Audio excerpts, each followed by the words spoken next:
Welcome everyone to Brax's Holdout. If I had a good American accent, that's a pretty good place to say it. Brax's Holdout. That's a terrible impression. We are last pick, but we're also the banner. Now, what are we gonna play?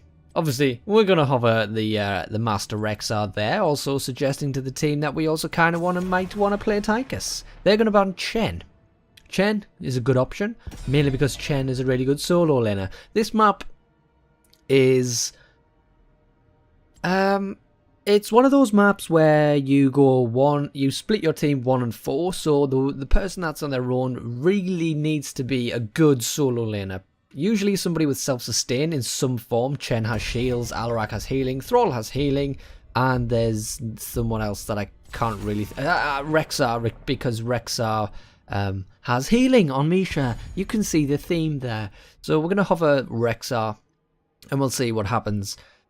We're going to ban Samuro, mainly because I just can't be bothered to deal with it. He can go invisible, kind of attack me and ignore Misha. I can't be bothered to deal with it. Is the long and short of it. I could have banned Sylvanas.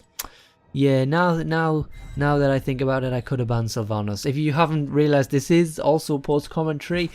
We're gonna get a first pick Mirrodin. That's not something you see every day. Although first rotation Vala is something you see now and then. She actually switches to Kilthas. Kilthas, not something you see very often. So our first two heroes are heroes that you rarely see, or rarely see in the first pick position. They're also going to take away Bloody Rexar.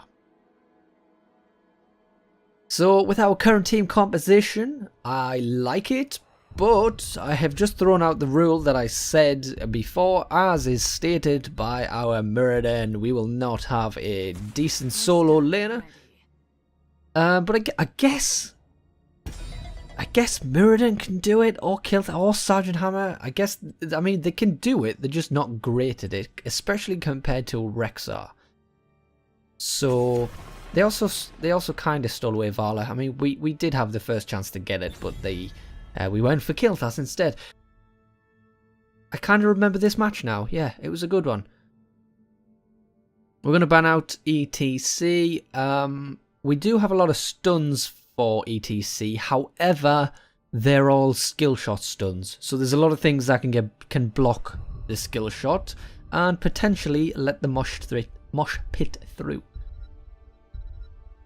We actually have a lot of good team chat going on in the Draft Allied. I wouldn't say it was good quality, but I mean, there's a lot of communication going on there, saying, you know, two mages generally not looked upon with high regard. That being said, two mages can do a lot of work. Two mages is an absolute truckload of damage. Although, a lot of people don't seem to like two mages.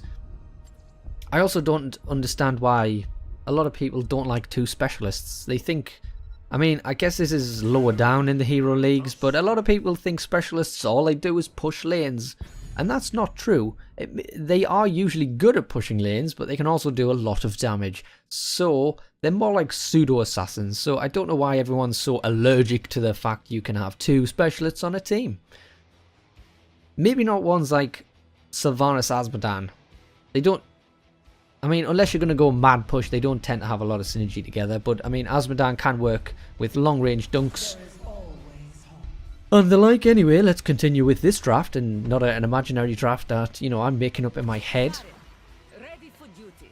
They also counter-picked Zarya. So, I mean, both of my picks right now, they stole away. So, I hate you, enemy team. I hate you a great deal. They also have the Oriel Vala combo, which is quite strong. It gives Oriel a lot of energy. That being said, we're going to lock in Tychus, because they have a lot of meaty targets. We have two mages and a Tychus. It's a really good one. So, the enemy team went for two tanks, but they're kind of both pseudo-tanks. None of them are a Mirrodin, ETC, Johanna kind of level of tank. So, I mean, with Zarya, you either wait out the shield or burn completely through it. And with Tychus, you can do either. And once that shield has gone, Zarya doesn't have any mobility, any healing, any damage reduction. Obviously depending on what 13 or 16 talent she gets, but in the early game she is quite weak, especially to somebody like a Tychus. Whereas a Muradin can just jump away, power sliding, etc, you know, they can save themselves when they're just about to die. But Zarya can't, she kind of just has to walk away, and Tychus can chase. So, despite both of them taking away my picks of Rexxar and Zarya, we're going to kind of counterpick both of them with their Tychus. And I'm actually really liking Tychus. I'm digging him quite a lot recently. I did put him down for a long time and have recently decided to take the reins of the old Tychus machine there. And I've been playing him a lot and to extremely good effect. That being said, a monstrous Flame Strike and a Root goes down. Going to get a lot of damage onto the Sylvanas. And wow, we have a lot of poke damage. With the combined DPS over time, I mean, let's just put that out there. Tychus is kind of damage over time, and he's basic attack orientated, whereas our two mage buddies, they're burst damage, magic damage. So we do have a good amount of cross synergy. We don't have the typical melee assassin, but I mean Tychus is he's in between range and in between melee. He's kind of this weird spot. Our kill Thas is just on point, hitting these flame strikes like it is his job. Which it is, you know what I mean, that's his job. He's here to turn people into ash, basically, and he's been doing that pretty well, considering Kilthas is sort of a weak hero right now, or considered a weak hero. Man, we just have so much damage. The burst from Kilthas and then me following up, we're just going to burn through Zarya. I think at this point, between all of the damage that we have, it might just be better off to burn through Zarya and try and kill her. Because if we don't kill her, obviously she's going to have a lot of energy, which she does right now. She has an absolute truckload of energy. So I think the plan might just be to try and either constantly keep her very low health, in which case she can only use her W as a shield and sort of self-sustain, but we can burn through that as Tychus. The minigun, you know, stacks on the shield, so we can get through the shield pretty well. But that being said, as we do try and get through the shield, we're going to give her a lot of energy. I know I keep saying this, but it's kind of a catch-22. You want to get through it, but by getting through it, you give her damage. But if you have enough damage, you can just kill her outright, if that makes sense. So, obviously at level 4, we're going to debate whether to get in the rhythm or Bigger They Are. Bigger They Are works good on Misha, Rexxar and Zarya, but in the rhythm increases the duration and will allow you to sustain longer, a smaller amount of health over a longer period of time once we get level 13, whereas Bigger They Are will allow you to get more health back quickly at level 13. But so far we have been quite dominant. Now we did, the team kind of wanted to put me in the top lane. Oh, Varley, you ran the wrong way and you're going to enter the nose of my minigun.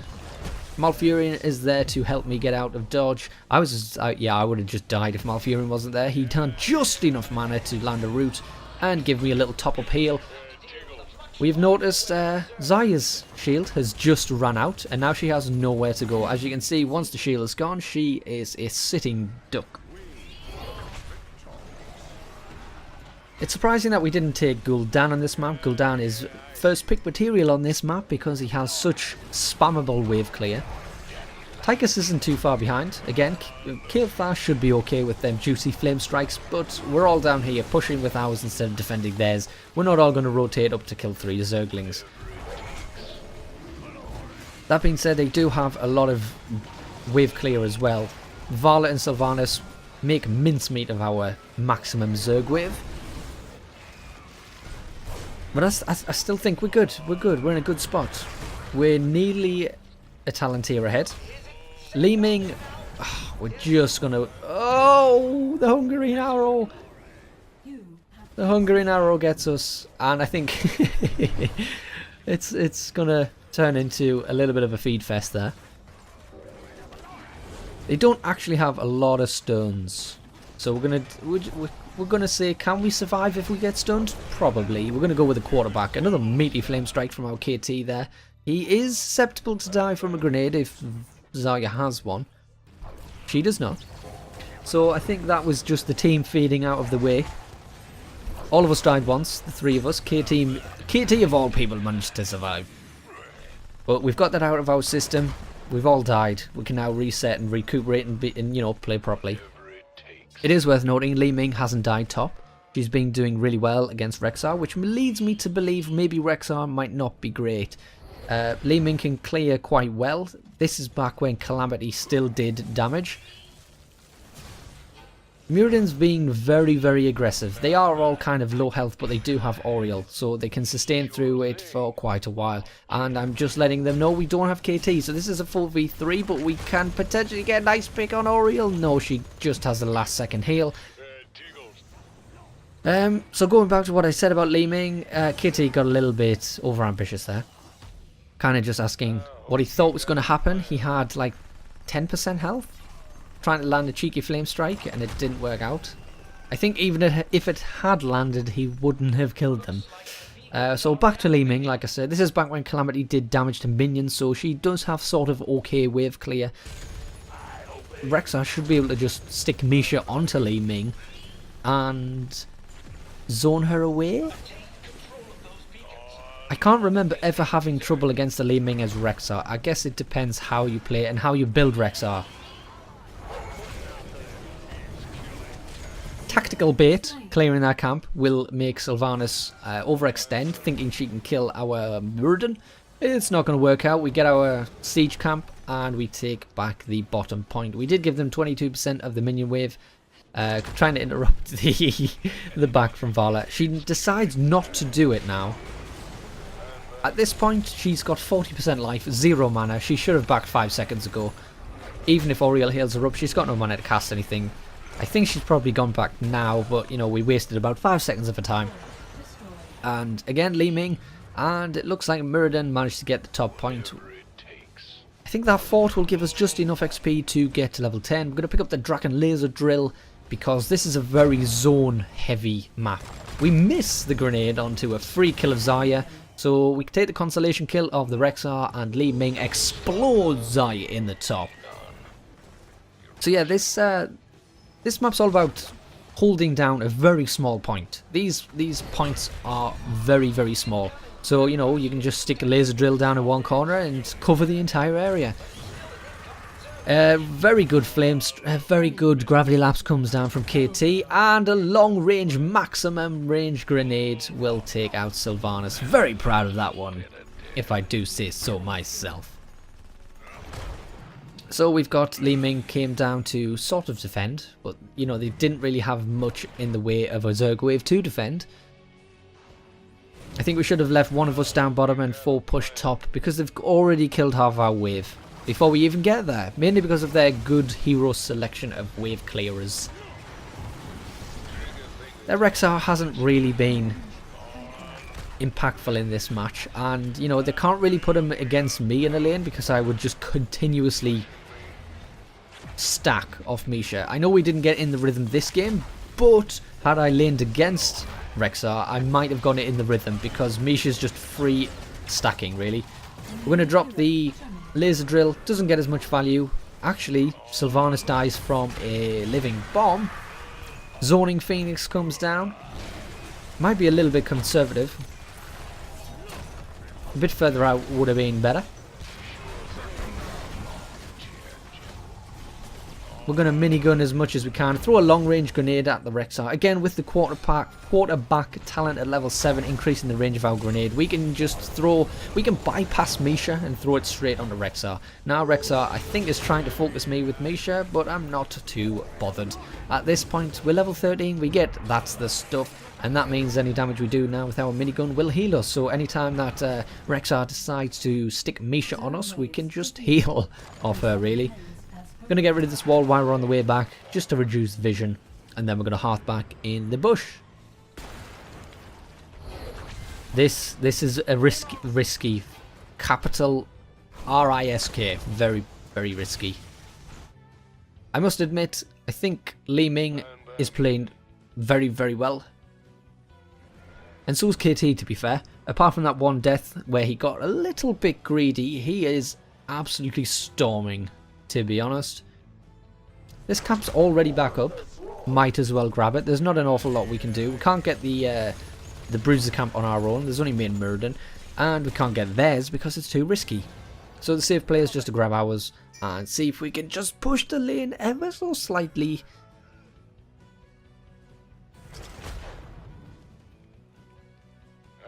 Not a whole lot going on. If we... I don't think anyone's actually showing on the map, so showing yourself might be very risky. Murden is safe to do that because, again, he has Dwarf Toss. It's fine. All 5 of them are down here. And you can see the wave clear that they have. It's insane. KT coming down. Just getting some harass onto Misha. We pop the minigun just to get a little bit of health. The balls come down. I am overextended. Yes, I'm scared for my life. Hopefully, yeah, we're going to tap the well. Murden is going absolutely ham. But again, he can. He's Murden. This is a 4v5, but I don't know if we have realised this. Oriel is very, very, very aggressive right now. We did whiff all of our stuns, but she does manage to get out because we did whiff. Drill comes down in the back. We're going to focus Vala, change our attention to Oriel, and you can see all of the chain bombs just popping left and right. Not sure what Sylvanas is doing. You know, maybe just wasting our time. But that was a perfectly timed team fight. We actually... Yeah, yeah, did everyone die? I think we wiped them. That was a perfectly timed team fight. They were forcing a fight for no reason. They were a Talentia down. No, we didn't wipe them. Just Misha. Rexar actually survived. So they forced a fight a Talentia down to get a fort and not a keep. Just before the objective spawn. So very bad decision making on the enemy team's behalf there. We are 4v5. Li Ming extremely aggressive in the top lane.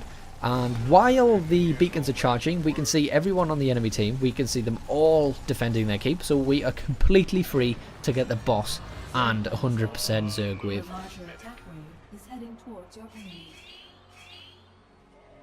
So yeah, that was a very big swing in momentum. I know we were winning anyway, but that just, you know, increased our leads by a whole absolute truckload.